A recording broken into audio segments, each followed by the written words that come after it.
Welcome, everyone, to the Indian Film Festival of Cincinnati's Hollywood panel.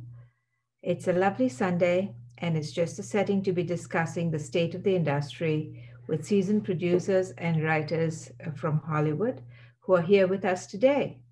This panel here represents the future leaders of Hollywood. They're all South Asians, and each one of them has achieved their status today through sheer grit, hard work, and resilience in an industry which is largely devoid of minority representation. So join me in giving them an applause for their tremendous achievements. And we are so proud to share all of them with you. A hand for all of you. So with us today are executive producers, and writers. I know you have the bar lines, but I am going to ask them to introduce themselves to you. And then after a short introduction, they will answer questions that you have for us. And I will lead into the discussion soon after the introductions. So in no particular order, except I guess the order that's there on my screen. Maybe you can just go ahead, Milan, if you want to start, and you guys just jump in. I'm not Oh going to. no, I have to be first. Thank you Have so to, much, but Shanti, for having us. My name is Milan Chakraborty. I did the anglicized version first, but I'm a producer and executive producer, and my first career was a CPA auditor. You know, the safe route, like a lot of people do to make our parents proud. And then at 29 years old, I switched to an independent producer after 5 years of being production, finance, and accounting at Warner Brothers. And for the last 12 years, I've produced movies like and executive produced My Friend Dahmer, Assassination Nation, which was with Braun and Adusha, and Plus One, and and more recently done films like The Killing of Kenneth Chamberlain, which recently Morgan Freeman attached as an executive producer, and my first horror, The Dark and the Wicked, that will come out November 6th of this year. So excited to be surrounded by fellow South Asians. So thank you so much for having us. thank you for being here, Milan. Srihari, do you want to go ahead? Sure. Hi, I'm Srihari Sathe. I'm a producer and director based in Brooklyn. I produce films both in the US as well as internationally. In 2019, I won the Independent Spirit Award for producing. And last year, I had a film at the Indian Film Festival of Cincinnati called The Sweet Requiem, which was a Tibetan language film. I've produced an Arabic language film, a couple of films in Marathi, a film in Hindi, and in the US, I've produced films like It Felt Like Love, A Woman Apart, and co-produced Beach Rats. So happy to be here in this esteemed company. Thank you, Srihari. Pooja, would you like to go ahead? I started off when I came to this country working for the Independent Feature Project. Ran that for a couple of years and understood how really development happens. We participated in some amazing films like Mad Hot Ballroom, bringing writers and producers together. And I think that's where this whole idea of trying to bridge the gap between talent and executives emerged. We started Film Caravan very early on, trying to not only develop things, but mainly distribute. I was running the Indian Film Festival in New York, so, came across really an amazing group of talented folks like, here as well, and the network grew. And everything's culminated in the last couple of years where I've executive produced Delhi Crime, which is on Netflix now, and also a film called What Are the Odds, which is also on Netflix. Lovely. Thank you, Pooja. Atit Shah, would you like to go ahead? Yeah, me.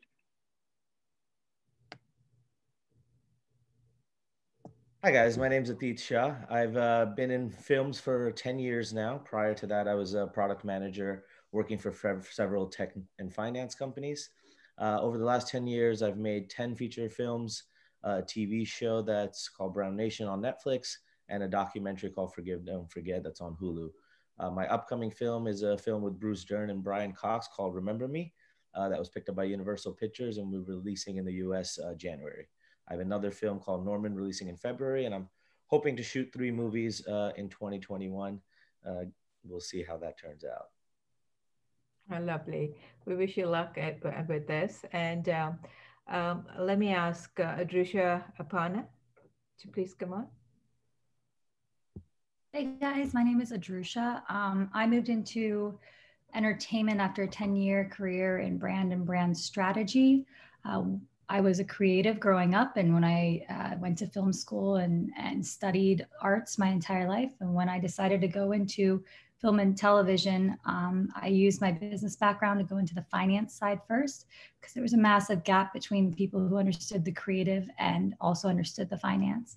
So I spent the last 8 years in film finance. My last job was supporting Bronze Studios on over 30 productions, 3 of which came out this year, including Capone, in my bio, Capone, starring Tom Hardy, Needles, starring Frida Pinto and Leslie Odom Jr., and Cynthia Erivo and Orlando Bloom, and Harry Half, that will come out this year, starring Ben Foster. And then this year, we launched a company called Curiosity Entertainment. It's actually my business partner, Santosh, right down there. We started in March, and we've signed 5 films for our next year. I'm also an executive producer on a TV show called Scarpa that George Gallo and Nick Malanga are writing. And we're very excited for this coming year. We're excited to be working with a DC property, a Marvel property. We're excited to be developing our own storylines from our own South Asian perspective. We're very happy to be here. Thank you. Welcome, Adrusha. And can I have Amit Bala, please? Hi, everyone. Yep. So Amit Bala, you might have seen actually the other Amit Bala in the flyer, which is a funny story. It's just great that there's 2 writers named Amit Bala right now that are doing decent enough to get invited to this panel. So, you know, we could talk more about that later, because it's a very funny story. His uncle was at my wedding and we have never connected. So if you're out there, Amit, text me, because we need to connect. I am a writer, an executive producer in television. I've also done a bunch of feature work. I got my start, I graduated from the Peter Stark producing program at USC, and really kind of focus on comedy and sort of those type of stories. I've sold pilots to, you know, all the big networks in town. And in the last year, I decided, probably about 1.5 years ago, to really focus on stories from our diaspora. I just wasn't seeing enough of them coming out of the traditional Hollywood system. And so I have one that's at Paramount Television right now, which is finished and we're out to directors. One that we just set up at Showtime that's loosely based off of someone in the South Asian community. And then I just wrote a couple freelance animated episodes on a new Nickelodeon show about an Indian family, because I wanted to dip my toe in animation, and I have a 3-year-old now. So, you know, I got to start creating some content that he can watch. And I'm really excited to be here and join this panel with all of you great people. Should be a lot of fun. So thank you. Thank you for being here. I think that's really inspiring. So I want to invite Santosh Govindaraju to join us, please, and introduce yourself. Hi, everyone. I actually have been an executive producer in independent film finance for the last 5 years. I come from a multidisciplinary background, and I think it shows that we all have multiple paths, multiple ways to get to the same different places or similar places. I studied finance and management and the theater arts, and to keep my parents happy, I do have an engineering degree as well, but it's the creative side that I've always deployed. But all those other talents definitely help in shaping decision making. And in my executive producer role, I've personally financed 6 feature films. The first 3, which are completed, have already been released domestically as well as abroad, and we have several more coming up later this year, early next year, depending on timing issues. And fortunately, I've been able to say that I've been able to manage these film projects through to profitability, which I'm told that just getting your money back is a huge success in the film industry. And so I guess, although we haven't hit our home runs, I am looking at opportunities in the next year to try to be bigger. But what really attracts me are stories that connect with many of the South Asian and Vedantic philosophies. They're all embedded deep within these stories. The hero's journey and the tragic flaws all incorporate these deep values. And the stories that I get attracted to are ones that really connect to the inner challenges that humans face. And in the year ahead, I had pegged 2021 as my year to really focus on the stories and predominantly the South Asian stories that really speak to me personally. Oh, lovely, lovely. And I wish you all the luck. I think I've covered everyone in the panel today, right?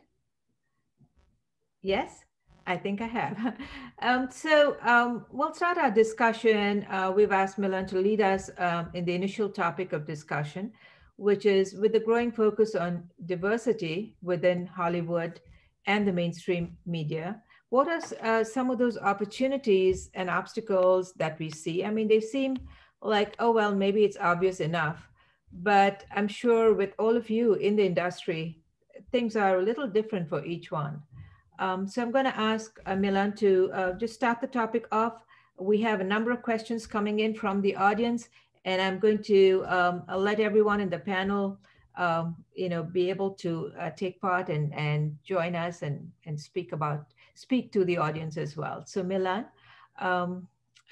would you sort of take off on this topic? Because surely the pandemic too has changed so many things for us. And are there some innovations that maybe folks are working on to sort of keep the Hollywood content relevant? Go ahead. It's a great question. I think opportunities and obstacles, like everybody's talking about diversity, but who's actually going to do something about it? Because in the end, a lot of these people that go by these algorithms and all that, well, they're going to go off historical data, and historical data is kind of bad. Bad input means bad output. So if you're making your basis on revenue streams based on predominantly white male actors, guess which movies are going to look like the most profitable? Yep. So the key is we need to create a pipeline. It can't be the one-off crazy rich Asians, and to create that pipeline, it's things like this, which is a great forum. Earlier this week, I was a moderator for a panel for South Asian genre filmmakers, and I interviewed the brothers that did Evil Eye, that's on Blumhouse, and it's groups like this and conversations like that. All of us helping each other out. I think a lot of it, especially those of us that grew up in the States, we've always been competing against every other South Asian in our community. I think it's now understanding we're better together and we're stronger together and finding opportunities. I don't even, a few of us have hung out in real life, but Shri and I don't think we've even met in real life, or we have only in passing, but he's helped me find a South Asian female director, and I'm looking for money for one of his projects. And it's just like, all I needed was his name, and that was good enough for me that I wanted to help. And with everyone else on this panel, it's at least having that conversation. For the first time, we're having young South Asians go to film school, like parents are allowing it. Well, let's help, because when I started 12 years ago, there was no one to there was M. Night, there were the people way at the top, but who was there to talk to say, hey, okay, you're doing it, how do you do it? And I just think the chain link to kind of help each other out is the key to our future or breaking obstacle. So. Yeah, I mean, I think that's wonderful, and I'm so glad that all of you are working together. You know, like you said, it's stronger together, and I think that's going to make for a very powerful emergence of South Asians in film looking forward. So I'm going to take a question from the audience here. Since this is all virtual and we're all at home, what is a good avenue for emerging Indian Southeast Asian talent to get their work recognized, such as all of you have with major studios, since the time for diversity is now more than ever? So it's so that's the question. I'm going to put it out to the panel and ask the panel who would like to answer it. So festivals like yourself, you know, they're the best avenue for you. I'm trying to figure out who's talking. I'm so sorry. Go ahead. Yeah. Is this Atit? This is Pooja. Pooja. Oh, I'm sorry. No, that's fine. Pooja. Sorry. But my simple first step, you know, advice for anyone out there who wants to start and get noticed and get seen is to make content, submit it to the festivals, hopefully get selected, and be there for Q&As, interact with your audiences, with members who are interested in your work, who appreciate your work, because that's really where your first connect with the outside world will happen. Filmmaking can be very, very, you know, isolating. It can be internal, but this is the best opportunity to come. And even if it's virtual, in the last 6 months, we've seen so many festivals virtually stream the content, have Q&As, have panels like these. And I think that's the first and foremost starting point for anyone who's I think that I'm just going to piggyback on it. I think there's a massive opportunity in the day and the age that we are living in, where we are all interconnected through technology. The question was, what was a good avenue for emerging Indian and South Asian talent to get all their work recognized? And I agree with the festival circuit. It's there for a reason, but also you live in a world where there's YouTube and Facebook and Vimeo and a million platforms to share your content. If you're an actor, to share, to build value in terms of an audience. Mm-hmm. If I were an actor, I'd be waking up every single day and I would be posting to my Instagram a skit, just me reading lines every single day. So that when I'm, as a producer, going to cast a new South Asian talent, I at least can say, I can advocate for you and be like, this is their audience. Look at the audience that they already have. That's not everything, but I think that it's a silly thing to not be growing when we are in a marketplace right now where audience and the numbers that you can bring to platforms are so important. And while you're at it, you know, get your IMDb Pro account and make sure you link that as well. Because you know, people do look at star rankings, how often you're searched, how often people are looking you up, and IMDb Pro is also a great way for you to network. You know, you can get access and information, contact information, and at this point in time, I receive emails and communications regularly from people just looking to collaborate. And so go out there and don't be shy and reach out to people. And this is a great time to have deep conversations while people have more time. Lovely. And I wanted to have others jump in as well, and not just to this question, but also to the topic that Milan, you know, kicked off about diversity and inclusion in our industry as well. So opening it up for discussion, folks. Milan and I have talked about this a bunch. And so just to key back to the key elements that he honed in is one is, how do we re-educate an entire generation that is no longer competing against each other to start thinking towards collaboration? And that's something that he and I have discussed many times and I struggle with, because there is this like subconscious thing within our community where we again, and I think it's a inherited perception from our parents who did have to compete against each other to get to America, to get to whatever that next stages in their life. And unfortunately, you know, those subconscious things are like in our psyche. So how do we create more collaboration where everyone knows that we're all here for the right reasons? And then I have a comment about the marketplace, but maybe let's start there and let other people respond. Yeah, go ahead.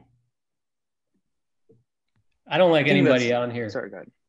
Go ahead. No. And just tell us your name. We were hoping it was the other Amit Bala. I feel like the audience was too. Everyone, the amount of laptops that closed once I popped up.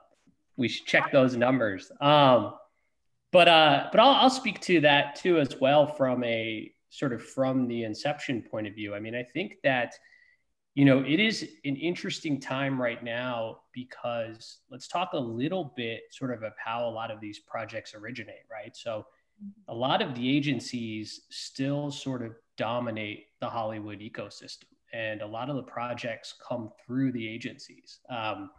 As a creator, before the whole WJ standoff represented at, one of the big 3 or 2 agencies, I had to go through their list to find people of color that I wanted to work with. And it's not just that I only wanted to work with people of color. I'll work with anyone who wants to work with me. But, it was more of, hey, I have this story that I want to tell. And I think it would be great to meet some producers that share that similar background.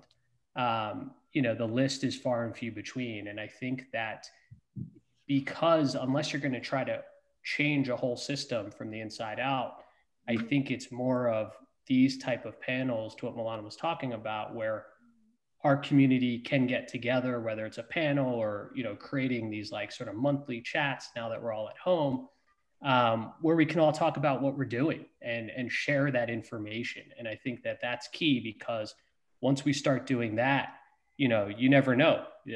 Somebody gets a phone call about something and goes, oh, you know what, that's not right for me, but that might be right for Pooja, or that might be right for Amit, or whomever that project is right for. Because at the end of the day, yes, we're all South Asian, but we all have varying degrees of interest, and so if someone sends me a sci-fi, robot movie that I think is so awesome, I might not be the right person for that project. So I can pick up the phone and say, hey, which one of you guys really wants to do this? Or I know Santosh really wants to do this, sci-fi movie, whatever.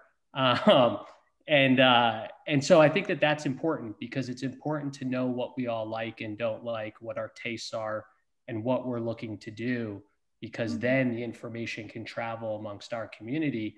And that's frankly how I think a lot of projects will come to light. That's actually how I met Atit, right, Atit? We got introduced through the South Asian Network, and now we're looking at a couple of projects to do together, and we've never met in person, and we've only had Zoom and phone call chat so far. Welcome to the digital world. I think one thing to take off on what everyone was saying is also being wary of tokenism. I think with sort of the diversity and inclusion being a mandate in a lot of the Hollywood companies and agencies as well, it's very important to be aware that you might just be the diversity hire, meaning just to check a box.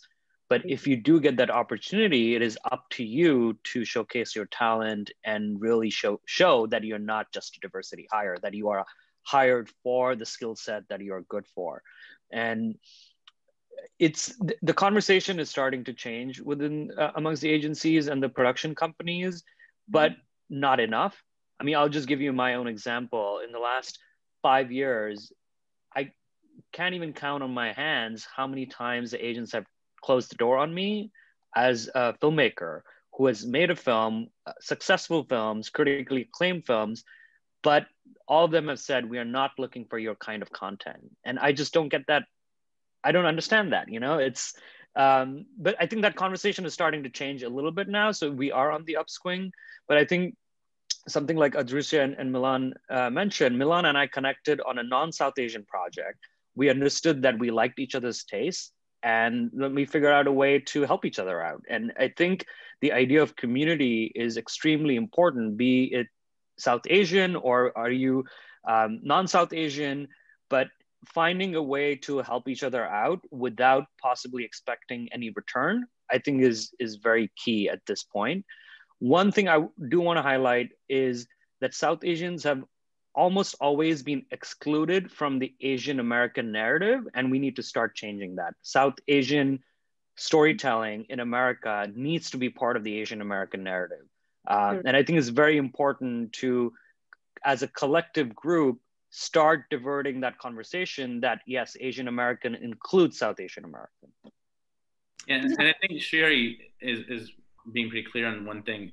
And I like to add, like, I think that behind the screen, we don't have as many issues behind the screen. It's the content and on the screen. I think maybe we probably want to focus our discussions there, is how do we get more of our content and cast members on the screen and driving that narrative? Because I think behind the screen, there's an abundance and growing amount of representation. To piggyback on what Santosh is saying, the second part of the question that Milan answered so eloquently was about the marketplace. And you know, one of the things that we're looking to as we look at changing the actual marketplace is there is a absolute need for more diversity-driven content and South Asian lines, et cetera. What Santosh had talked about earlier, having thematically an Eastern presence on the screen, and in terms of commercial content, how do we change the economics of that marketplace so that there is more opportunity on screen, which is what he's talking about for South Asian representation. And so you have to be aware of what that marketplace is and the economics that drive it, because it really is going to take smart producers who are able to do smart casting and play off the old model, right? And what drives the old model, which is predominantly white males, right? To make room for new South Asian talent, right? So if we only have one or two South Asians who are the only two who can get a film greenlit in the commercial marketplace, then we will never change the numbers game. So how do I cast in the girl next door role a new South Asian talent by using the marketplace and the value of players that are currently in the marketplace, right? To elevate her or his number, right? So that he can then go in and lead another film. And I think that's a responsibility that we also need to be looking at, because unless we change the numbers game and have more South Asians who actually can lead a film, we won't be able to actually change the future economy and the future opportunities for South Asians on screen.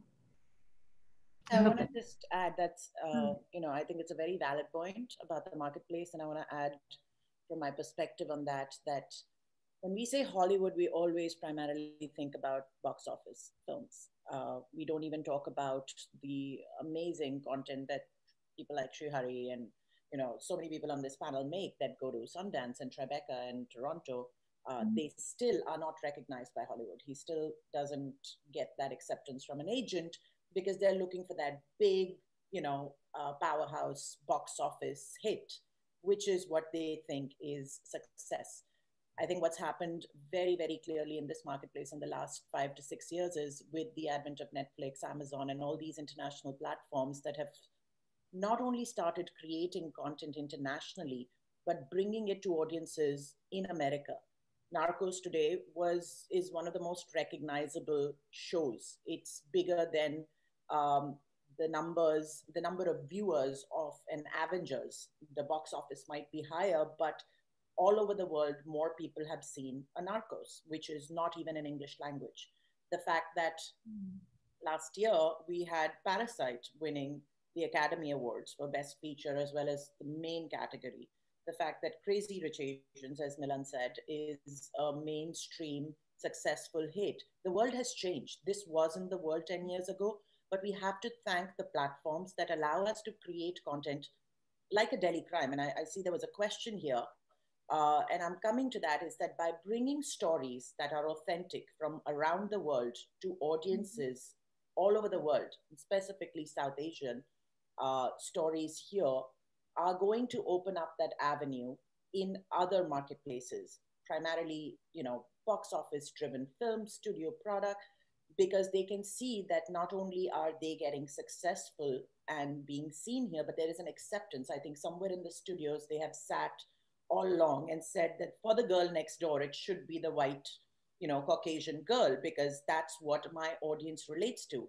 Mm-hmm. And then you have a Never Have I Ever show up on Netflix, and it becomes the girl next door story without any question. Sure. And that is what's changing the narrative so quickly and so effectively for all these other marketplaces. So that was very well put, Pooja. I do agree with you, and it also draws on Srihari's point that that South Asians, our narrative needs to be there, included in the Asian narrative, right?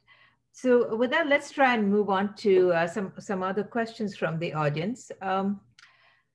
Okay, there was a question specifically for Pooja, which you answered. I do want to say, Rati, that Delhi Crime came around because I met Richie Mehta at the Toronto Film Festival when he was showing his first feature, Amal.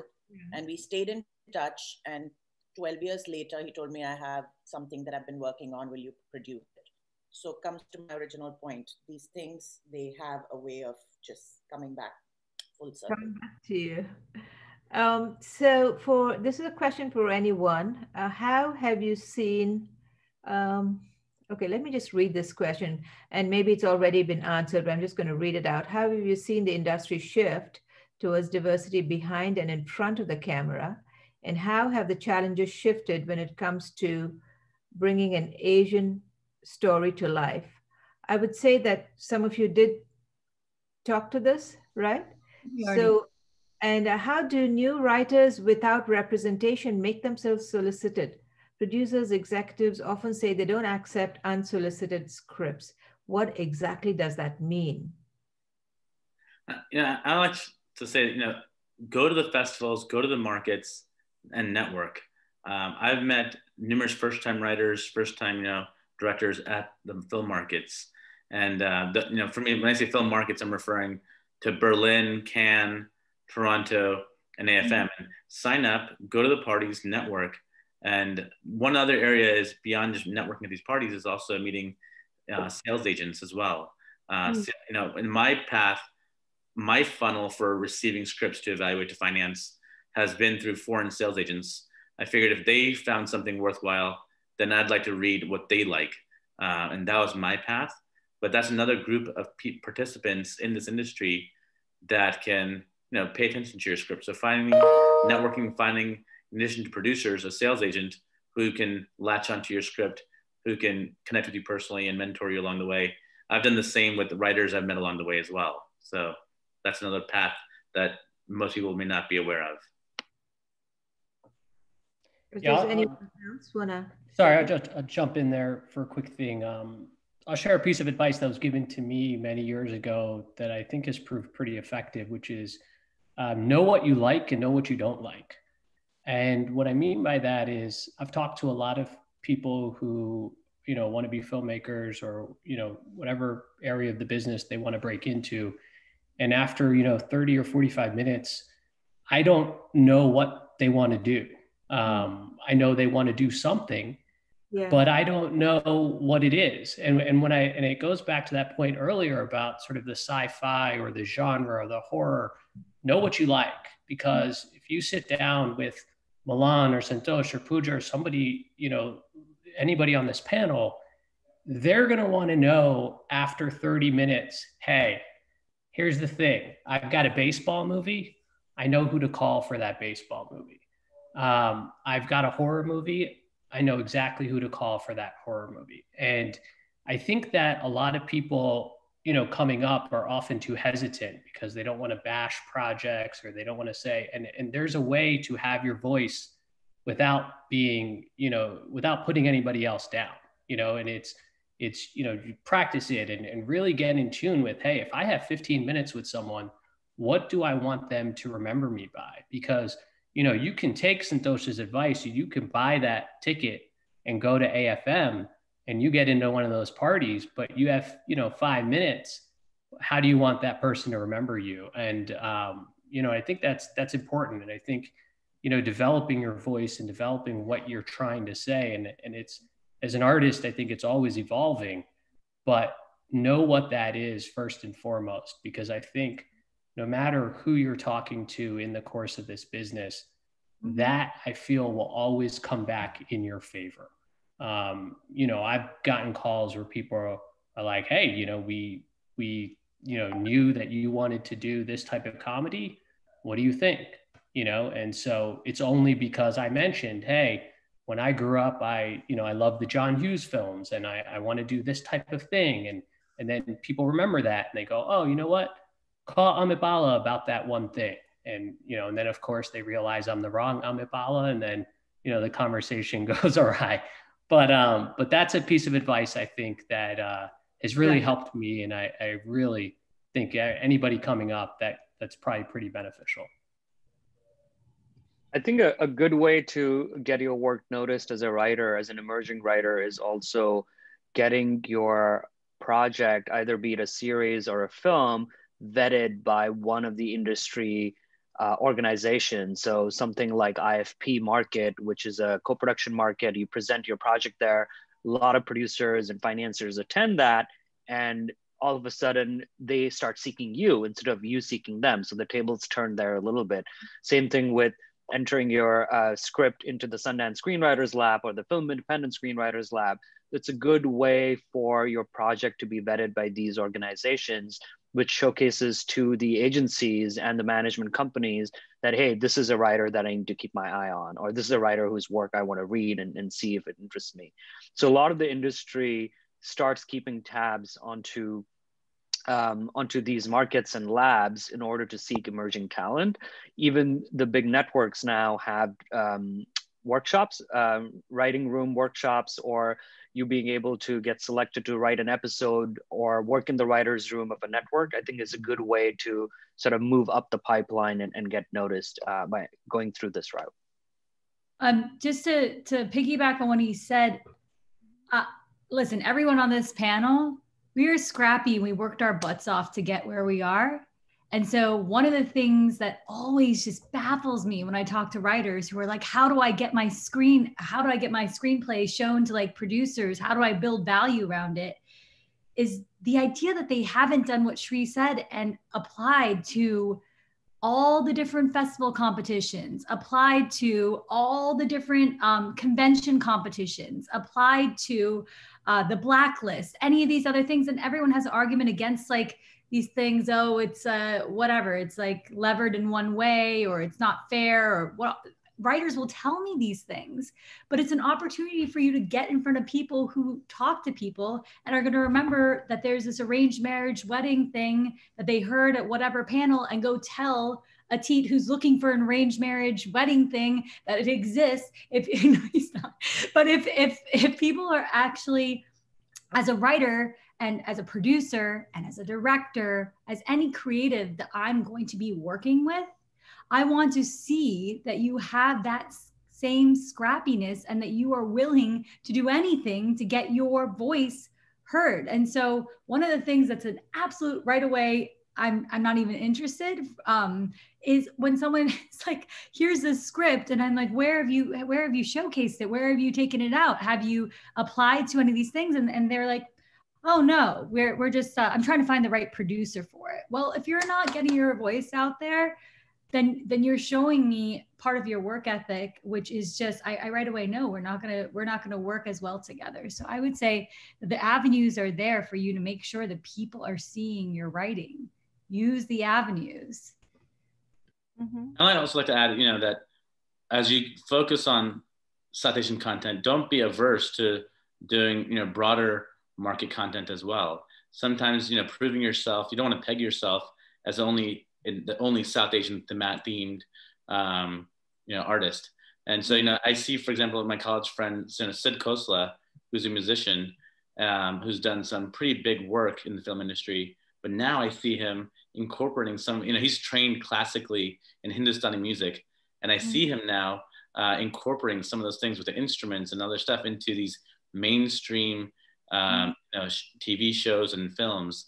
And so you can, there's a time when that'll be appropriate, but it's fantastic to see him incorporating his classically Hindustani trained music into mainstream media as well. And he's a musician and someone else I consider to be, you know, a part of our diaspora and talent in Hollywood.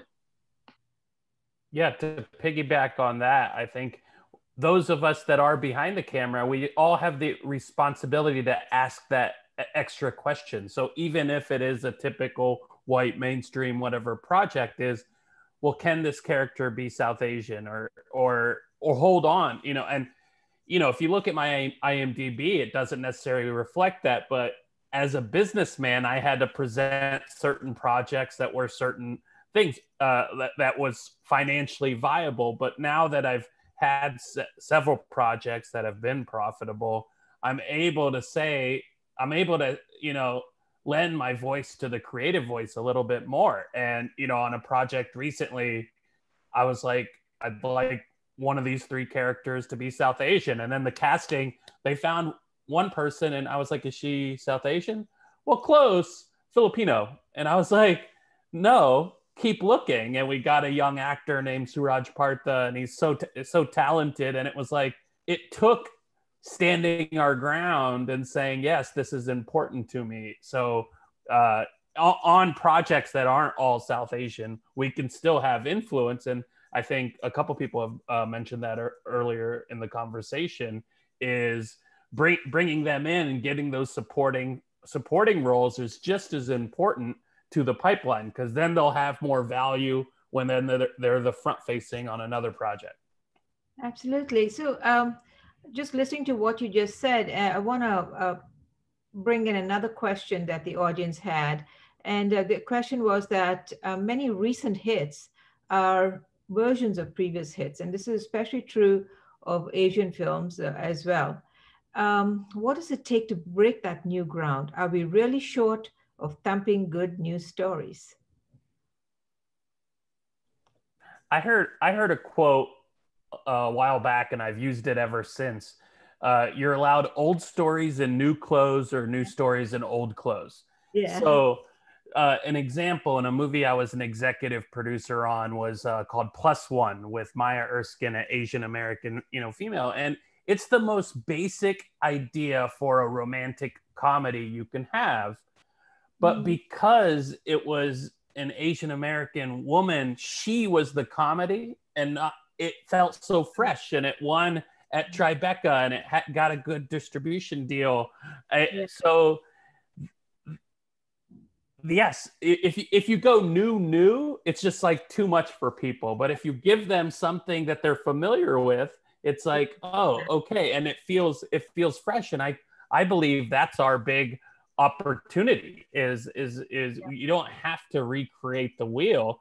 You can just explore it with new faces. And but it's like, okay, if you just change it from a male to a female or a white person to South Asian, well, the character's most likely going to make different choices too. And that's where our cultural experience, we can add that, you know, people have changed it. And I was like, well, if that person's South Asian, they probably wouldn't have the conversation this way because of certain cultural elements and that kind of stuff.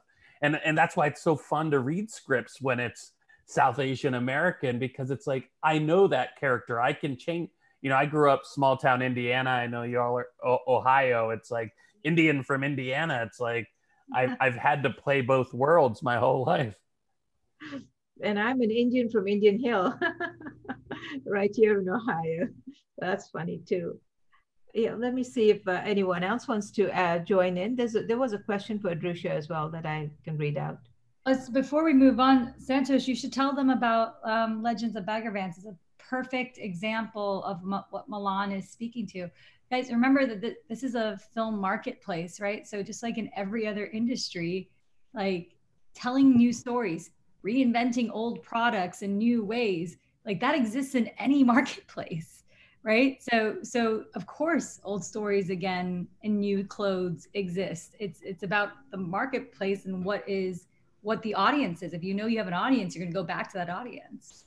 Yeah, I was sharing with Adrusha how the Legend of Bagger Vance is really a parallel story on the Bhagavad Gita.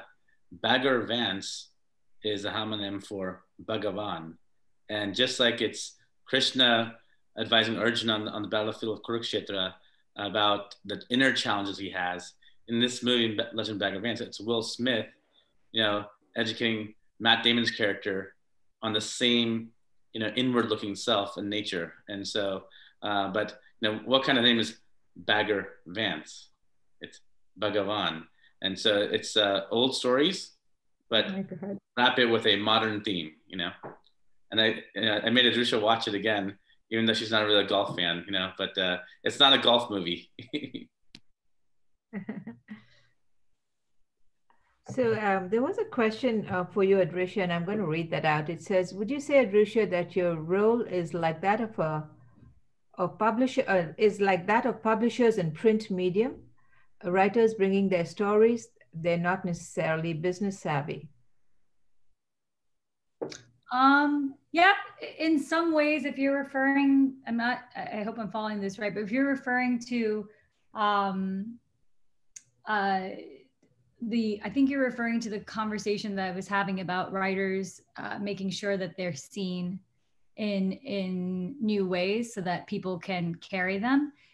In terms of a marketplace, yeah, very similar. I mean, if you're someone who wants a book deal, right, you need to make sure that you have an audience, or that you need to quantify that audience. So in some ways, yeah, it's very similar.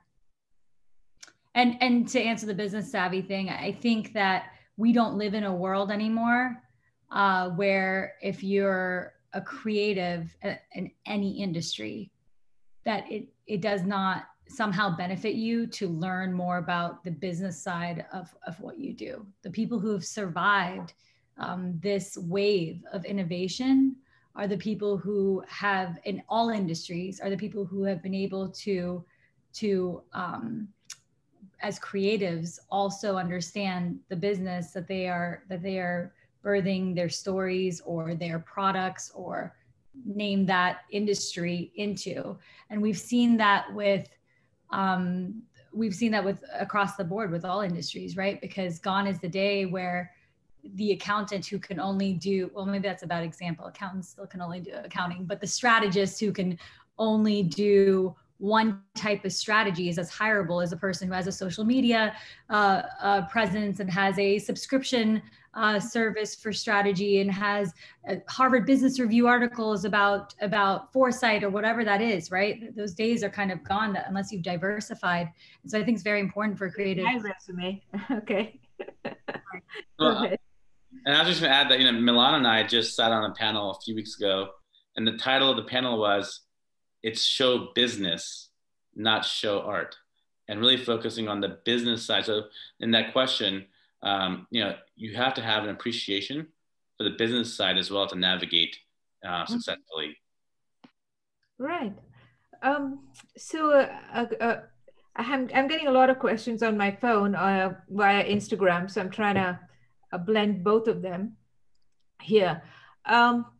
The question here is, I've learned that it takes an average of 3 years for a project to go from inception to fruition. With that said, how can you ensure that someone else won't release a project with a similar storyline in that time frame? And is there a lot of that happening in the industry? Floor is yours. To be frank, really nothing that can be done about someone else working on a movie with a similar storyline. I always say to writers that if I'm working on something and you have something that's similar and you can get it out before I can, good on you. Because honestly, it is a long process that someone else might have started even before you realized that you were doing your thing. So I think the idea is not to try to put yourself against another writer or another movie with a similar storyline. It's to really focus on your story and just trying to make it the best that it can be. If it's as good as you wanted it to be and it turns out that way, there will be an audience for it, regardless of how many similar storylines exist for that piece of content. Lovely. That's good advice. I think that's a great point. I mean, I'll give a quick example. I was working on a project in 2004. It was a biopic about an Indian mathematician. And around the same time, there were 7 people working on the same biopic. Ultimately, two of them got made. One, which was an American production, the other one was a Tamil production. And while they were in process, I realized that I don't want to stop working on my own project. So I continued to develop the script, but I didn't try to go into the marketplace at that exact same time because there were already these other projects that had much more traction than me. Some of them were already financed. So at that point, I decided I'm going to shelve my project for 10 years and then I'll pick it up again because maybe there'll be a renewed interest on a different perspective on the same person. So I think if you realize that someone else has made a movie on the same or similar themes as your film in that 3-year period, I would say don't be disheartened. Keep working on your project, keep enhancing it, keep putting your vision, because your vision is going to be different than the other writer's vision. So lean heavily into that and then pick up the project again after a few years, because maybe the industry needs another film like the one that was just made, Absolutely. Also, I want to add to that, like if this is Ramanujan, right? I'm guessing. Yes. And if you've seen a success out of one of these in the US market on a box office, like in a theatrical with, Dev Patel doing that for that audience, but that there's actual meat and content, you can still address a new audience. These days we have shows getting remade for different territories. The same concept. It's we were talking about old stories and new clothes. This is now the most profitable way of relicensing the content. Like Call My Agent, a French show, great show, is now getting remade in India, completely fresh, not just dubbed or subtitled for that audience. So the fact that there's an interesting story and it works, that particular piece of content might not be the most relatable for every audience. I'd rather watch the Tamil Ramanujan than the one made by the big studio here for a different audience. So I think as long as your story is good and the more you work on it, like on Delhi Crime, I think it was a story the whole world knew. Nobody needed to know anything about Nirbhaya anymore. But we had a take which talked about that everybody thought they knew what happened with the Nirbhaya story, but nobody knew what really happened inside that police headquarters in those 6 days. Like that point of view on that same story brings a completely different take. So you could say Delhi Crime is about the Nirbhaya rape, but it's not.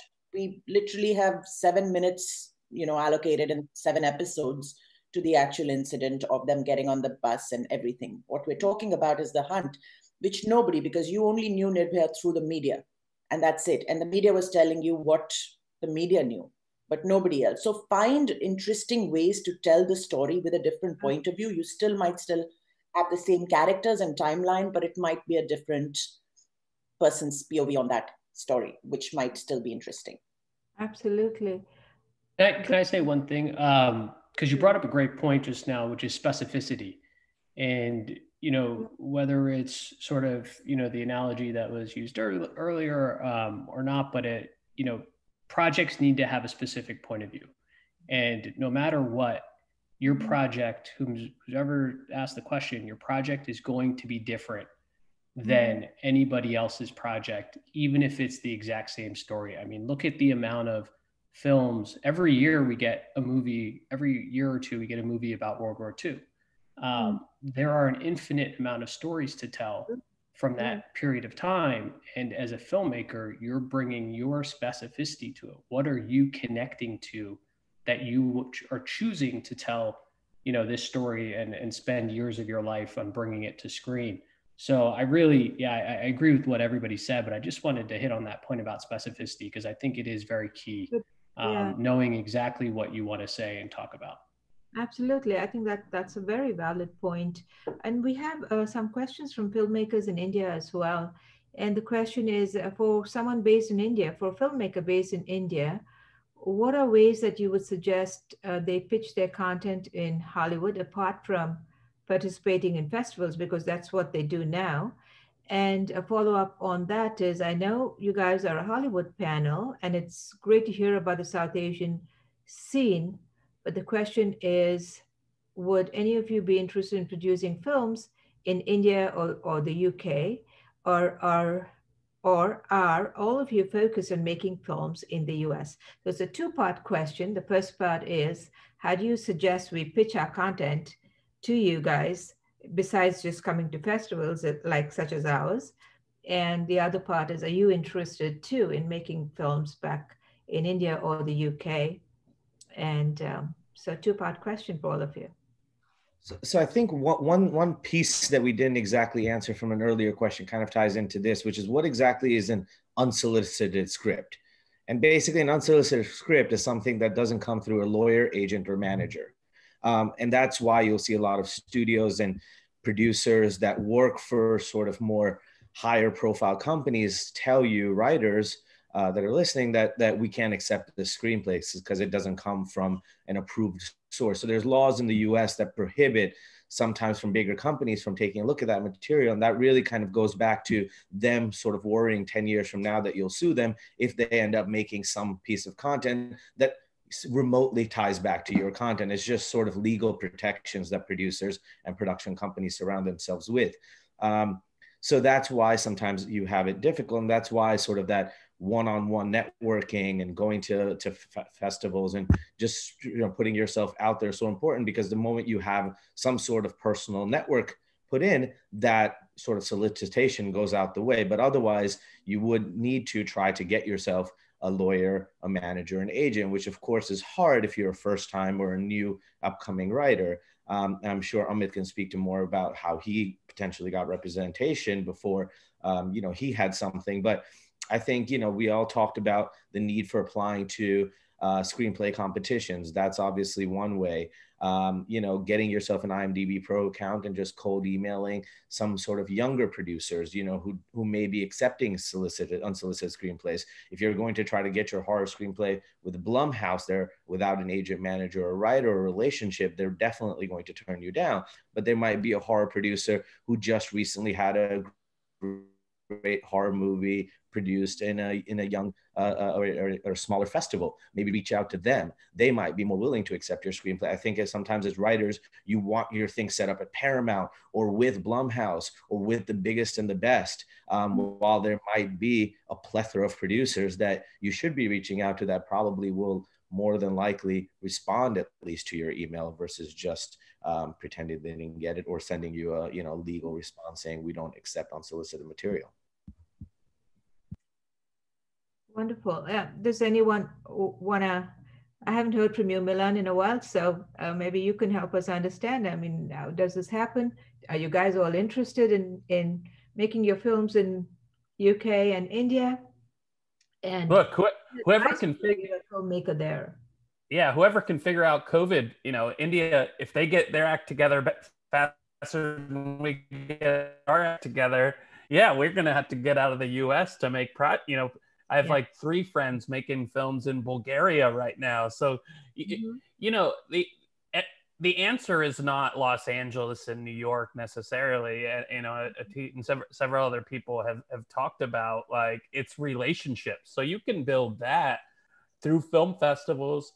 In India, you can lean in on your cultural understanding of India. And, Netflix and Amazon, it's a race for India. And, Sacred Games is a great example.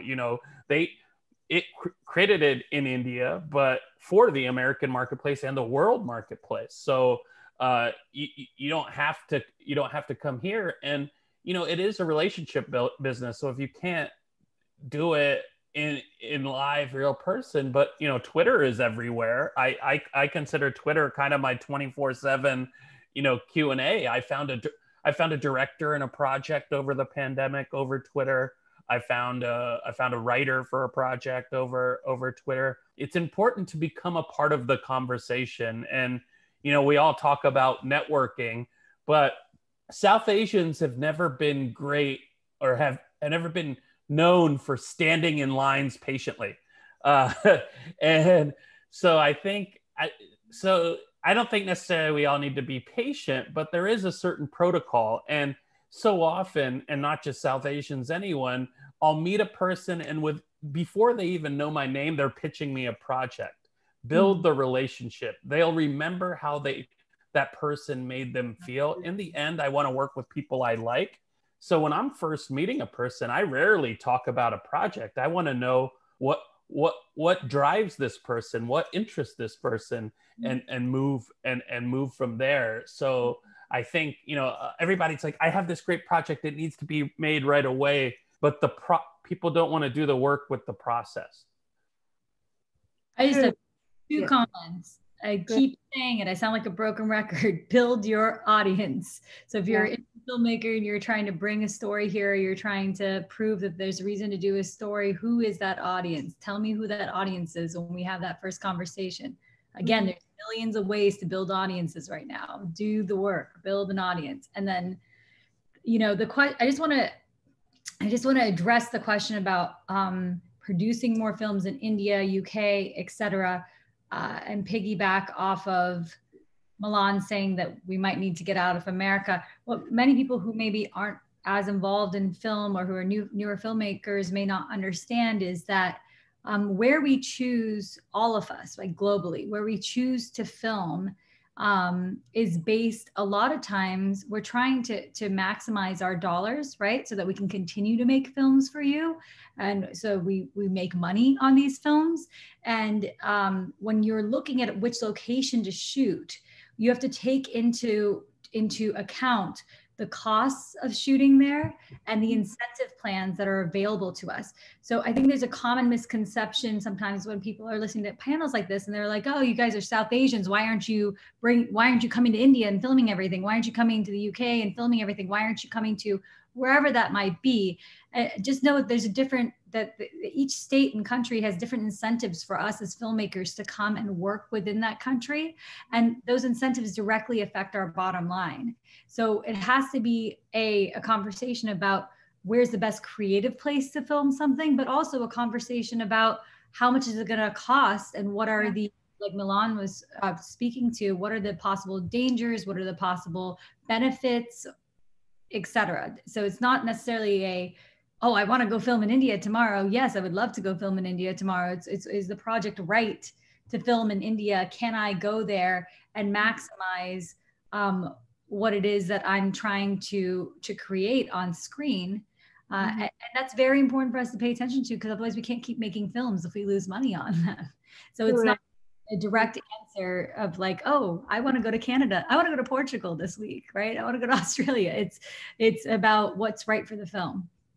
Yeah, and I think all of us are open, at least I know the few people that I've spoken to, we're all open to getting scripts from India, from the UK, from any place in the world, as long as there's the types of things that we're looking to make. So I think, you know, if we're talking about where the script originates from, or where the writer originates from, or where the director is from, at least as far as I know, all of us are looking for the best talent that's possibly out there to do the work. And, you know, I'm repped by an Indian agency, and I look at Indian content all the time when it comes to the director's shorts or writing samples.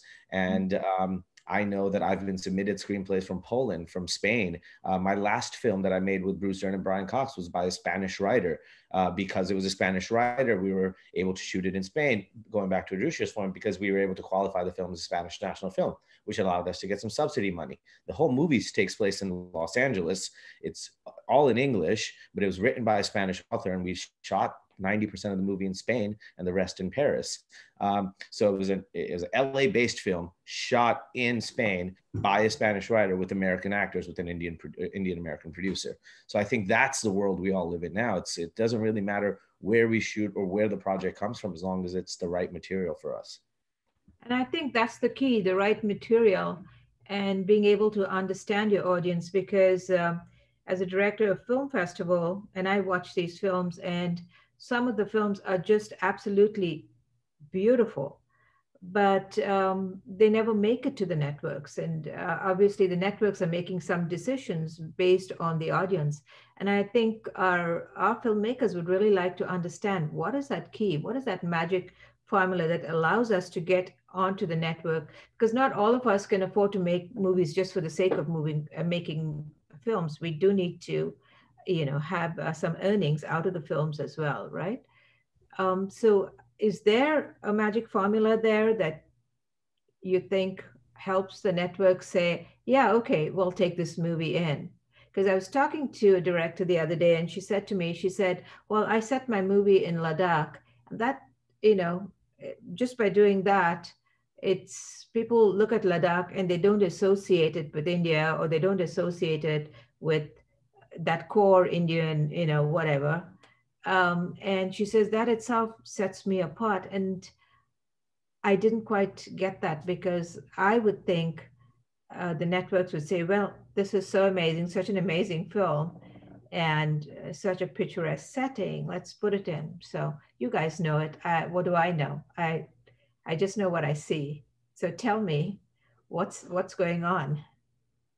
I think, you know, this gets, when I first started in this industry, someone told me, give yourself 7 to 10 years to feel like you're heading in the right direction. Mm-hmm. To feel like you're heading in the right direction. And remember, I didn't start till I was 29. So I was like, 7 to 10 years, I'll be almost 40. I'm 42 now. And, you know, 4 years in, I'd made my 4th film. It was the first film that got into Sundance, The Lifeguard with Kristen Bell. And I was like, oh, I see, I knew it wouldn't take me that long. But then I realized, oh, I didn't understand distribution. There's a lot more learning. And then my 10th year, my 10th film was Assassination Nation with Braun and Adrusha. That sold for 10 million. And I was like, okay, now I think I get it. So after that first film that got into Sundance, I realized, oh, this is where all the good projects are. And so this is a little bit self-serving to every person on this list. It's not always the message, it's the messenger. Make sure someone on your team has traveled that path before. If you don't have that, most of my directors have been first and second time directors. I've helped them walk them through that door. Nobody wants a producer until they think they can just skip these levels. If you look at the producers, the writers, the executive producers of most stuff that are network, as you speak of, they're already in a very small circle. Correct. It's why I chose independent film, because there's less gatekeepers. So the message is not quite, the messenger will get you through. The same project with different messengers, one gets in the door, one gets a door closed or not open for them. So all those things, you can have a project anywhere, you can be from anywhere, but it's tough because as South Asians, we're so used to meritocracies. If we just perform well on this test, we get an A, we move on. And this industry is not a meritocracy. I say this all the time. The game is rigged, but we can do our best to rig it in our favor. And it goes back to why that link of helping each other is so important, because somebody help us walk through that door. And that's the difference. That's the simple difference. The messenger matters just as much as the message. Oh, I think that's really profound. Does anyone want to jump in? I want to add in. One of the Odds is a feature film that I produced with a first-time filmmaker, Megha Ramaswamy. Both of the things that I've produced have been shot in India. Delhi Crime was foreign producers, US producers, Canadian writer-director, but the story was in India. And similarly with What Are the Odds, Megha has lived in New York for a long time. She has a very different worldly sensibility, but her story was based in India, and it was important. It was unique. What got me excited about doing anything with any of the people is that, you know, what they presented to me, whether I knew them or not from before, I could see their work. I had something as a reference, as a palette, as a communication. It's an unspoken thing that you either relate to or not. And that's very important when you're going out and trying to meet people. Do your background research, know who's going to like this. The first thing that I set up my company, I set up for distribution. I thought there were enough great writers, directors, producers coming to film festivals, and we would show these amazing 30 films in a week, and then poof, they would be gone. Nobody would ever see them again. And the idea of Film Caravan was, how do we bridge the gap between not just being able to show at these festivals, but having a distribution channel. And since 2007, in the 13 years, we've distributed every independent film I've come across. My first film was Sita Sings the Blues. The second was Superman of Malegaon. So completely independent films that I believed needed to get out there. And I think any producer here would know that it's not just about finding the right story or making it in the right budget, but having a game plan. That usually is not the writer-director's problem, quite honestly. So if you think you're having a hard time getting to us, you have no idea what our life entails over and beyond, making this beautiful film together. So everyone needs to have a plan of how to at least, like Adricha said, recover your money, break even. If you're not going to be able to do that on your first film or your second film or your third film, I think it's over. You can't be in this market. But the good thing is that since 2007, the world has changed. There are digital platforms. You can get a release, like for What Are the Odds, straight on Netflix, worldwide, all over the planet. And that really is, a goal. So instead of trying to get to Blumhouse, get somebody who understands, get Milan. He's finished his horror or he's going into shooting your next horror. He knows what he's going to do with it. It's a great genre. It has appeal all over the world. Have a story that relates, and think through that. Think through our pain points too. Don't tell me this story is so unique, but 12 people in the world really want to see it. I couldn't help that. Yeah. No, that leads into, Pooja, what you said, it leads into a question from the audience. The person wants to know, the filmmaker wants to know, do you have mentoring sessions? Do you guys, now that you have the South Asians and you have I imagine you have a South Asian group and all of that, do you have mentoring sessions for folks?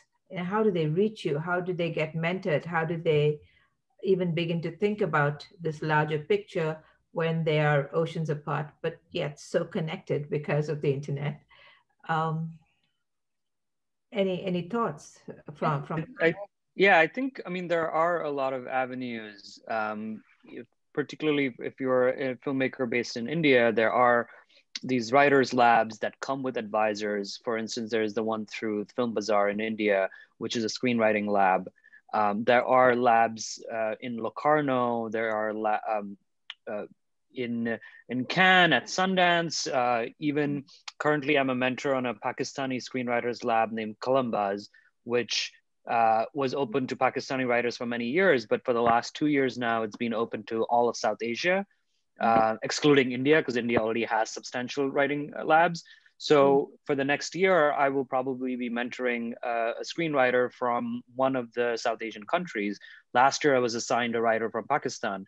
So there are programs that you can kind of get into, which will reach producers or other mentors across the globe.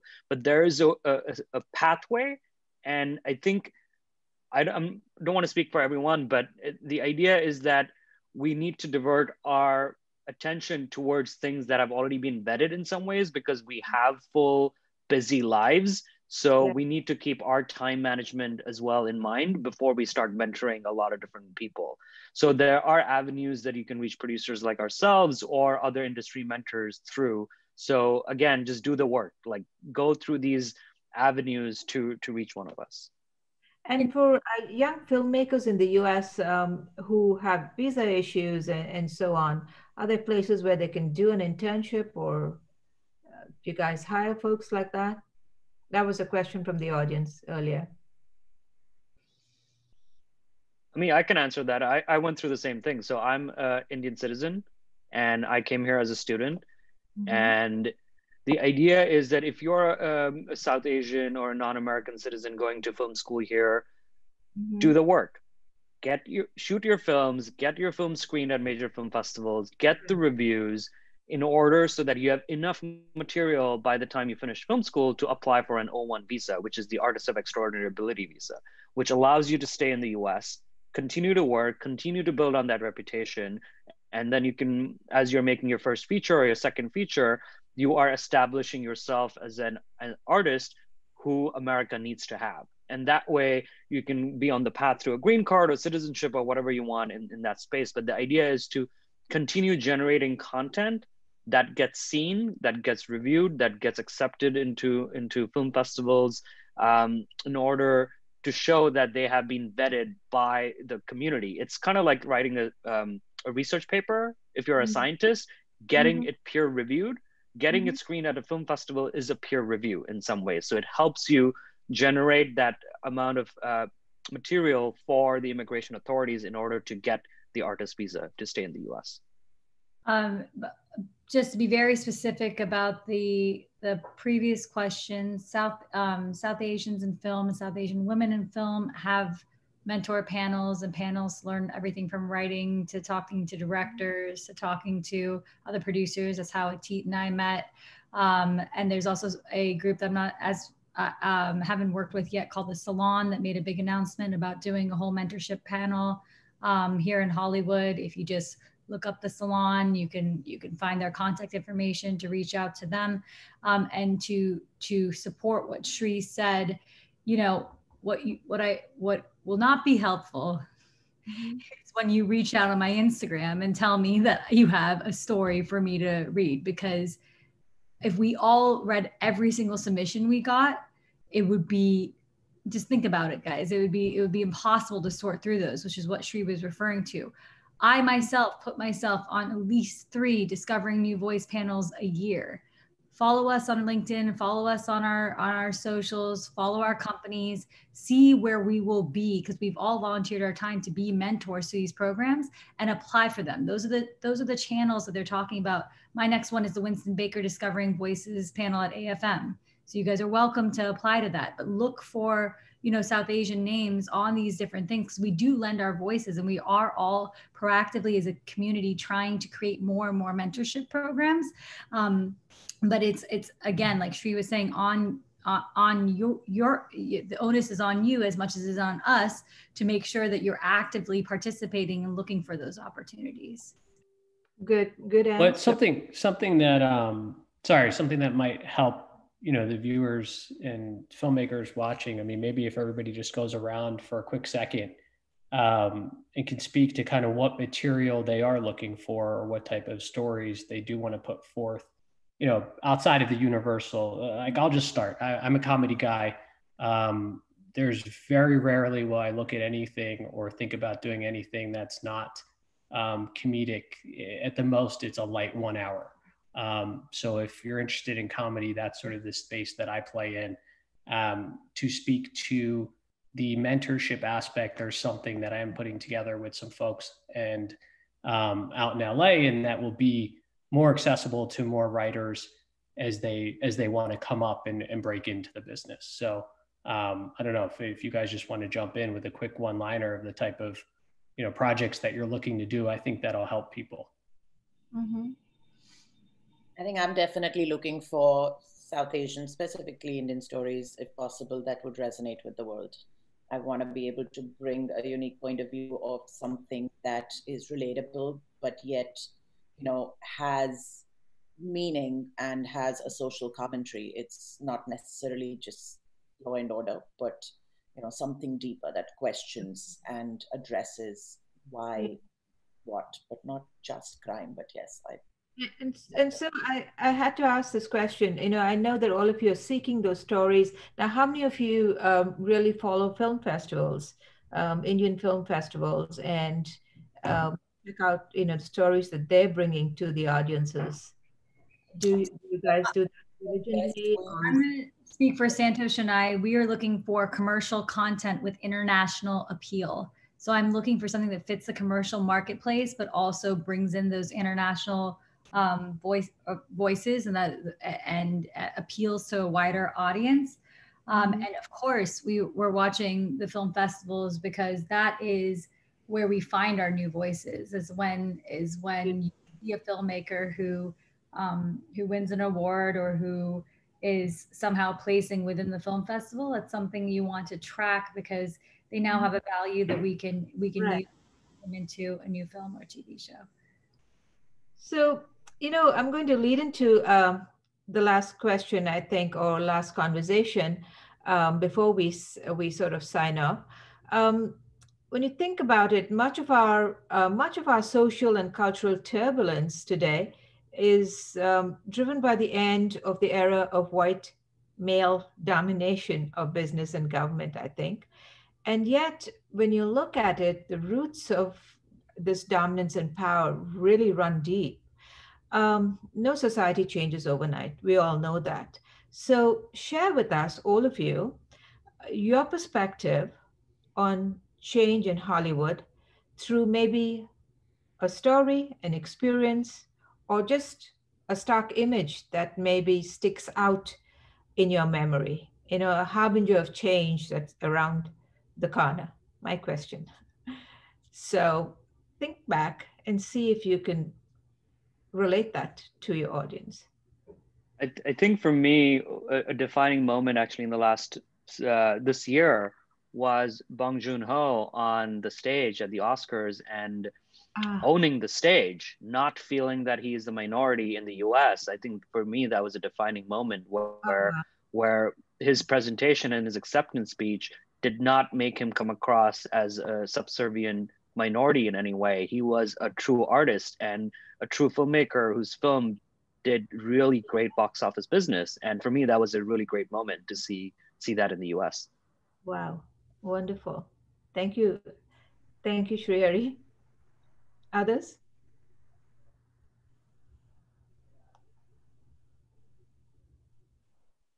Something that maybe tells us, yeah, it is changing. And I'm sure that story that Shriyari says resonates with all of you. And maybe in your lives, you've seen something, or you can relate to something that is sort of signaling to you, yeah, things are changing. This is going to be two parts. One is from my very first Sundance in 2009. I was waiting to get into this party in the snow and was going to be, I didn't know anyone. And for Black also waiting in this line. I only mentioned their color because especially, that years ago, 12 years ago, and we get to the front of the line, the girls get rejected. My buddy reaches out to Juan and said, "You were so good in that film." And then as she was walking away, I said, "What film was she in?" And remember, she just got rejected from this party, and it was Gabourey Sidibe of Precious. So think, the next year she was going to be on the Oscar stage, and she could get into any party in the world. So that's how quickly things can change, but it takes a lot of hard work to meet that, opportunity. And, the other one is kind of seeing, we're going to see the namesakes and all that, but we're seeing, I want to give big props to a producer like Pooja. A question I asked on the panel I moderated on Wednesday with the Dasani brothers, I was like, what other South Asian filmmakers are you excited about? And one of my answers, one answer was Arati Kadav, who did a movie called Cargo. And it's sci-fi, it's space, but it's the theme is reincarnation. So it's using our cultural element. The other was Megha Ramaswamy, and I don't know her at all, but I saw What Are the Odds? And I was like, she's like Wes Anderson. It's quirky and it's funny. And I was like, this is the kind of movies we need to be applauding and making, not just the ones that fit by the numbers. And, Pooja, you saw that and made it, and other producers would, because of its quirky nature, wouldn't give a movie like that a shot. But I saw it and I was like, I want to pay attention to this filmmaker. And that's why, as a South Asian community, for it to change, we need to support each other, not only just go into these things, but clicking buy and rent every opportunity you get. You just have to watch it. You just have to watch it, because once the industry like bigwigs see that we're a viable marketplace. Tyler Perry only created the movies created because the studio system said there's no audience. You got to prove that there's an audience. So for all our diaspora all over the world needs to say, we want to support. And that's a hard thing. We're not a proven audience for anyone. And if we don't have that element of discovery, that we're not going to watch it unless Mindy Kaling and Priyanka Chopra are in it,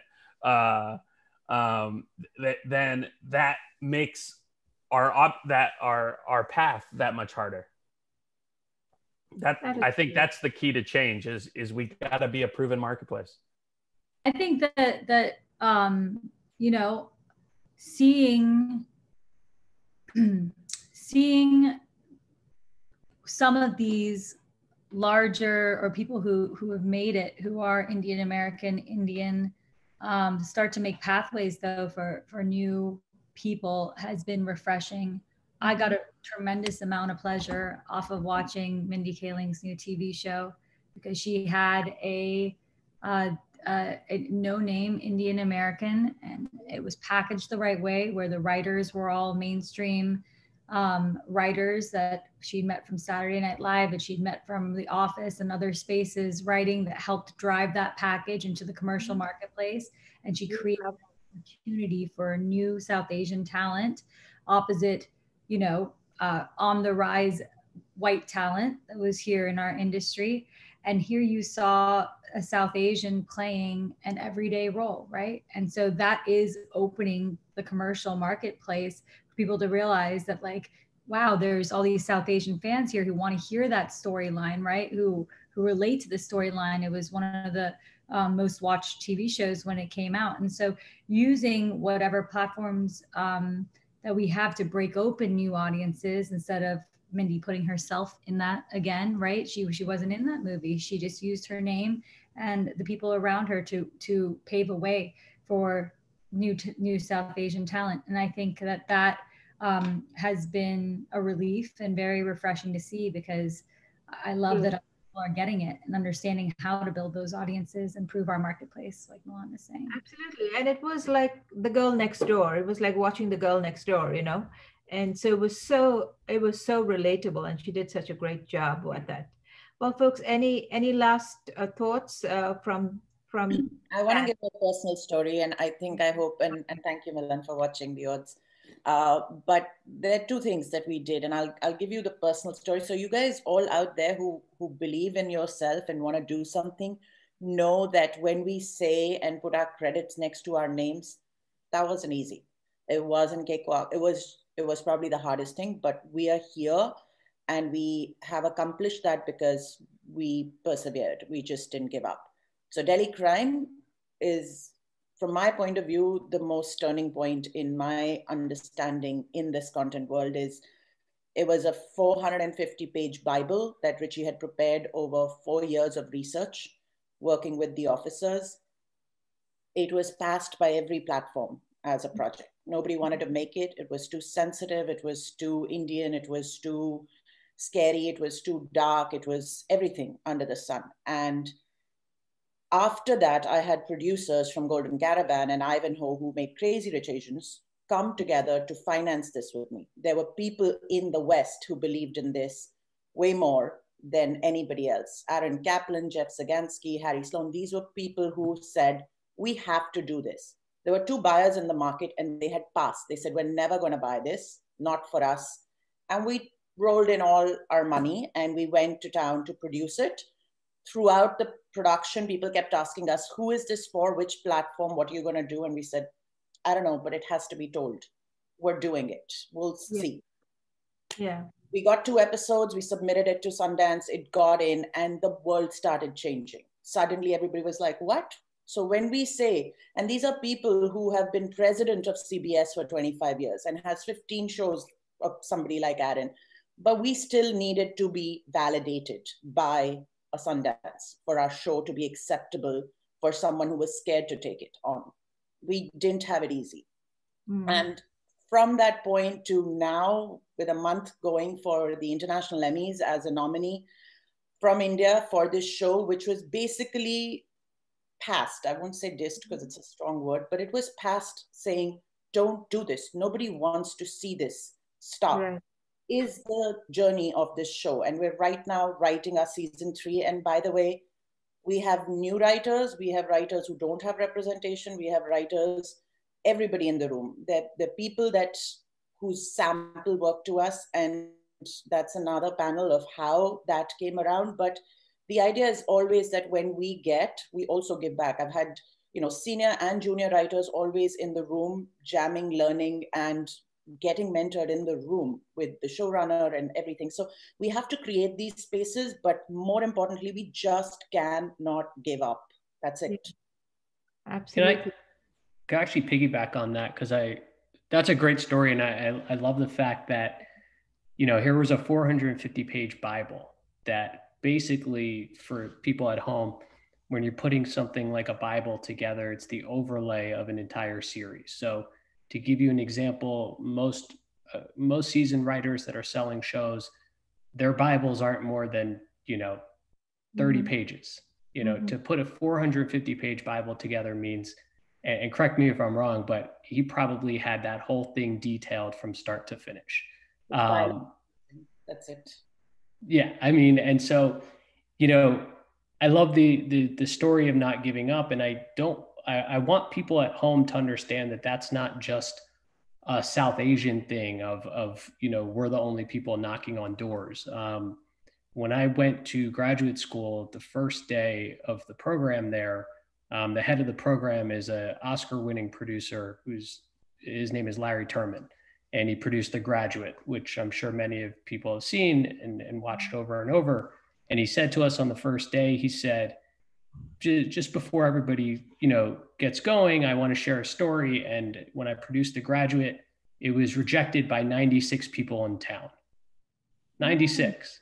Wow. The 97th person said, yes, I will finance this. Then he got Mike Nichols, then the project started going, and the rest is history with the amount of Academy Awards they won. And his point was, if you're not ready to knock on 97 doors, go out the door of the classroom right now. And I think that's a very valid point, because very rarely do you hear about projects, no matter who is involved, where they just walk in the door and everybody says, let's go make this thing. Let's go shoot it next week. It just doesn't happen. And it's not particular to our community.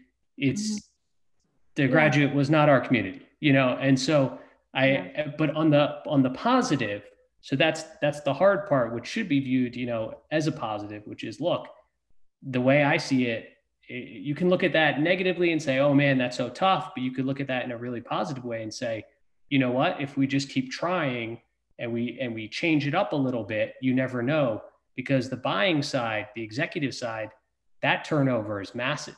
The person you pitch to tomorrow, 6 months from now, might not be there, or they might be at a different company, and then they might buy it for their other company. So, I think that understanding how that side of the business works is very key for everybody sort of coming up. And I know the question originally was, how has this all changed for the South Asians?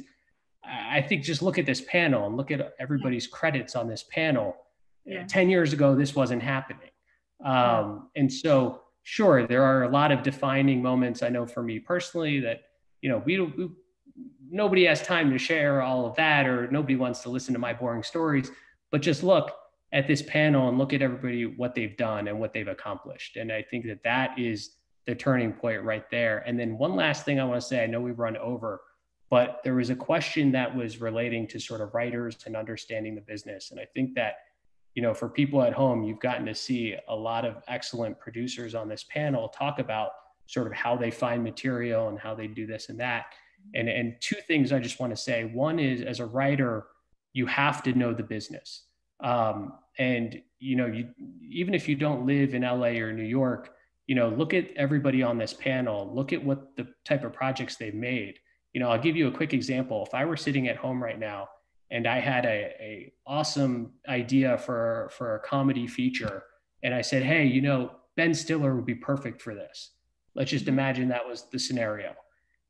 And I look at Milan and I go, oh, he did +1 with Red Hour. So who's Red Hour? And I click that. Oh, that's Ben. Oh, wait. So if I get to know Milan has a relationship with Ben. I'm sure they go to Knicks games and sit, courtside. Then that's how the project can go. And listen, the point of that is, as writers, understand that the other side of the business has a point of view as well, and has projects they want to make, and they have their own taste. So you can send your project to 96 people like Larry did with The Graduate. Just because they passed doesn't mean anything about your project. It means they didn't want to do that because of the connection wasn't there. The 97th wanted to do it, and how many Academy Awards did they win?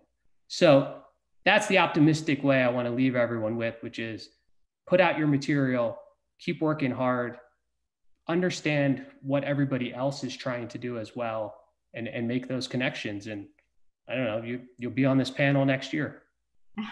Absolutely. Well, thank you, Amit. And I don't know if anyone else wants to pipe in. If not, we can bring it to a conclusion. Folks, thank you so much for being here with us. I think you gave a lot of the filmmakers much to think about, and a lot of the new ones, like those who want to make a story. There's a question just popped up: who should I approach? And I think you addressed that so well. You know, attend the panels, listen to the people. So thank you so much for being with us. I think this was so eye-opening for all of us. And I'm so sorry that this year we couldn't bring all of you to the Indian Film Festival on the red carpet. But, you know, I think Zoom is doing an amazing job for us. And I want to thank all of you for taking time out of your busy day, because I do know that if we didn't have a virtual discussion, it would have been so difficult to get all of you in the same space. So this has, you know, actually allowed our filmmakers and audience to have access to so many more of you and to learn from you. So thank you so much for being here with us today. This was an excellent panel, so I'm going to give you a clap. And I want to thank the audience, the filmmakers, and I see in the audience also folks who've been with us in our previous film festivals out here. I'm really very excited. We've had a huge number of people come in today, so I'm really very excited that they were all here. Thank you guys once again, and thank you to our audience. And as we say goodbye, guys, I'm going to ask our tech person, Jay, to disconnect the audience so I can just say my goodbyes. Thank you for all you've been doing to push South Asian film forward. Thank you for putting together this festival. All of us on this panel know that that is no easy feat. I don't know that many of us would take it on. So we appreciate you bringing us all together and creating another platform for us to share and gather.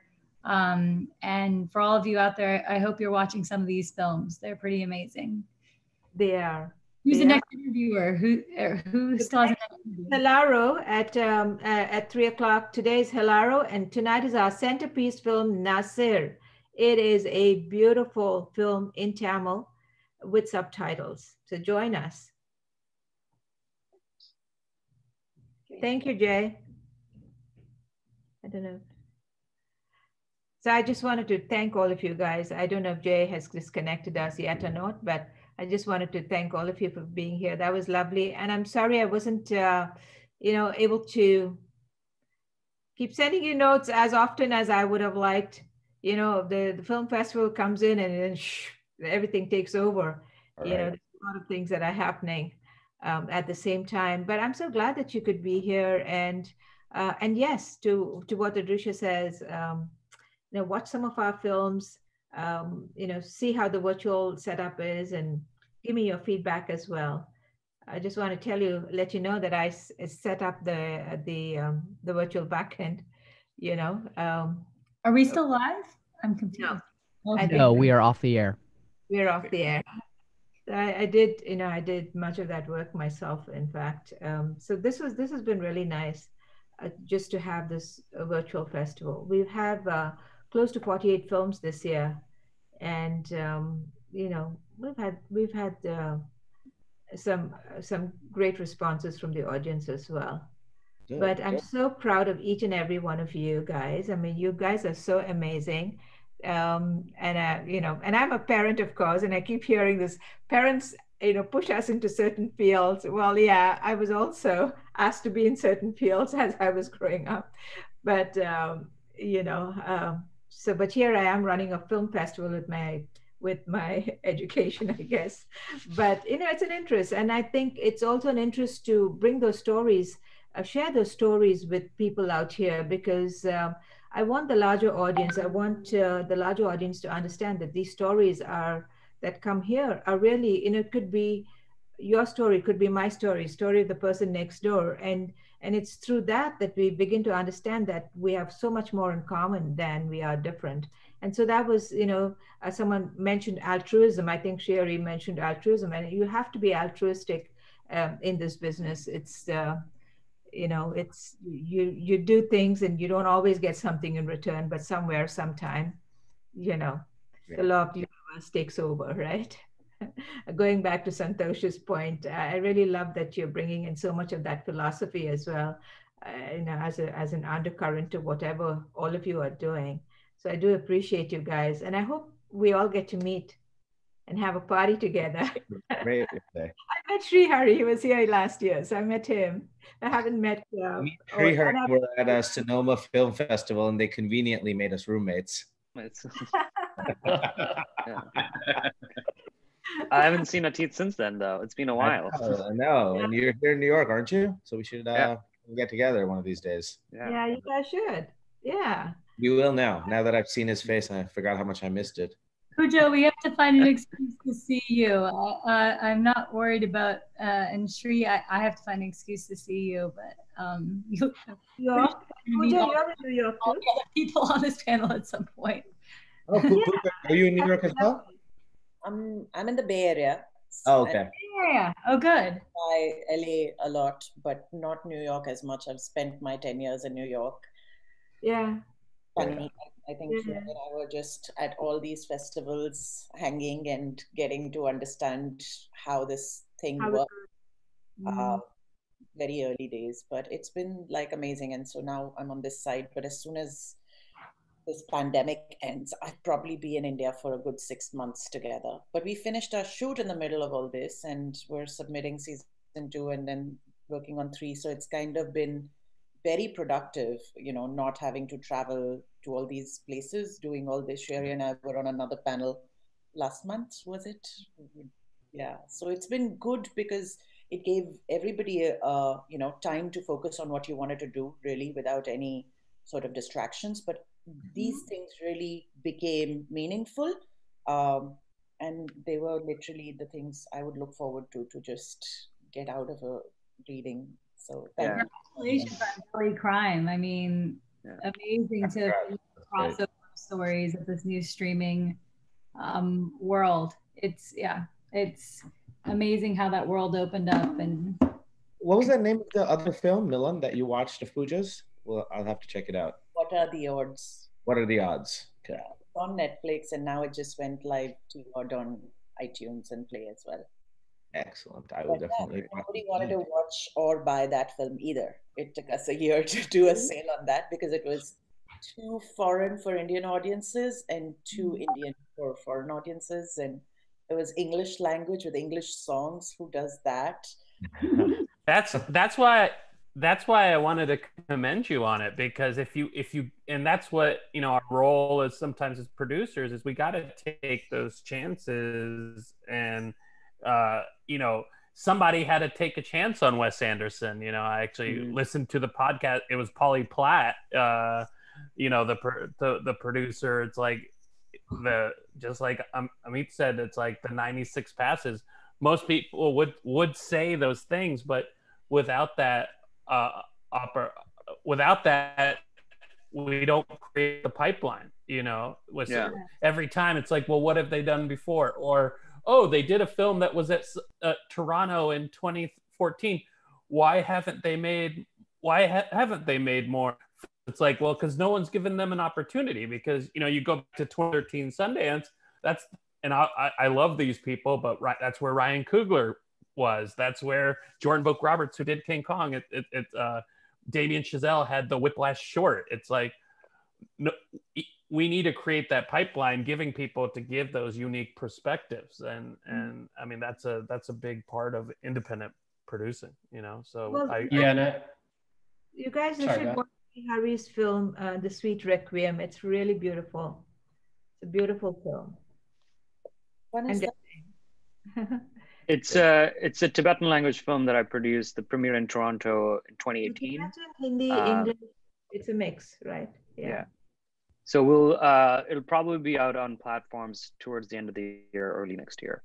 But I'm currently in post on a film with a Bangladeshi director that was filmed it's in English language, that was filmed in New York, Sydney, Lucknow, and Mumbai. And it's English, Urdu, Hindi, and Bangla. And we're in post right now, and Nawazuddin Siddiqui is the lead in it. And I'm producing the same director's first entirely English language film that will shoot in the US, probably in 2022. So I'm trying to bring as many South Asian filmmakers into the US. You're going to start shoot on that in 2020? 2022. Oh, 2020. Yeah. Next week. My laptop's about to die, so I'm going to take this time to just say goodbye. And it was such a pleasure meeting some of you that I haven't. Yeah, I gotta go too. Good to see everyone. I look forward to staying in touch. Thank you, Rafi, once again. Get to chat. But thank you. Bye. Thank you, everyone. Bye, everyone. Bye. Bye, everyone. Thank you, guys. Thank you. Bye. Thank you. Milan. Bye. Bye, Santosh. Bye, Ahmed. Bye. Thank you so much. Thank you.